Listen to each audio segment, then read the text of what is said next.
জীবনে চলার পথে যখনই বালা মুসিবত দুঃখ বিপদ আপদের সম্মুখীন হবে তখন এই দোয়াটিকে পড়তে ভুলবেন না। অবশ্যই এই দোয়াটিকে যদি আপনি পাঠ করতে পারেন তাহলে আপনার জীবন থেকে সর্বসময়ের জন্য বালা মুসিবত দুঃখ কষ্ট আপদ বিপদ দূর হয়ে যাবে ইনশাআল্লাহ। তাই ভিডিওটিকে না স্কিপ করে প্রথম থেকে শেষ পর্যন্ত দেখতে থাকুন ও আমাদের চ্যানেলের মধ্যে নতুন হলে অবশ্যই আমাদের চ্যানেলটিকে সাবস্ক্রাইব করে পাশে থাকা বেল আইকন অল করে দেবেন এমনই সুন্দর সুন্দর ভিডিও সর্বপ্রথম পাওয়ার জন্য। প্রিয় দর্শক, জীবন যোদ্ধাতে বালা মুসিবতের সম্মুখীন সমস্ত মানুষকে করতে হয়। দুঃখ আপদ বিপদ সর্ব মানুষের সামনে আসে। সেই দুঃখকে বিপদ আপদকে কাটিয়ে ওঠার নামই হলো একটি মানুষ।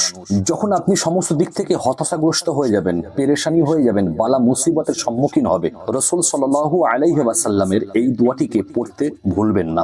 এই দোয়াটিকে যদি আপনি পাঠ করতে পারেন তাহলে আপনার জীবন থেকে সর্বকালের জন্য বালা মুসিবত দূর হয়ে যাবে, আপদ বিপদের হাত থেকে আপনি বাঁচতে পারবেন ইনশাআল্লাহ।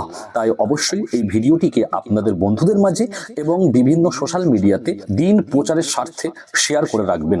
যখনই দুঃখ কষ্টের সম্মুখীন হবেন, যখনই বালা মুসিবতের সামনে পড়ে যাবেন, এই দোয়াটিকে পাঠ করবেন। ছোট্ট দোয়াটিকে আমরা এইভাবে পাঠ করতে পারি যে কোনো সময়তে, যখনই বালা মুসিবতের সামনে পড়ব বা যখন মনে করব যে আমার জীবনেতে দুঃখ কষ্ট নেমে আসছে, বালা মুসিবতে আমি জর্জরিত হয়ে যাচ্ছি, তাহলে এই দোয়াটিকে আমরা অবশ্যই পাঠ করব। ছোট্ট দোয়াটি হলো ইন্না লিল্লাহি ওয়া ইন্না ইলাইহি রাজিউন আল্লাহুম্মা জুরনি ফি মুসিবাতি ওয়া আখলিফ লি খায়রাম মিনহা।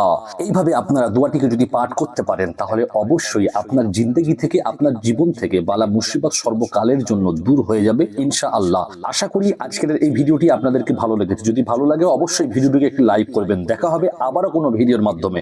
ভালো থাকবেন, সুস্থ থাকবেন। আল্লাহ হাফিজ।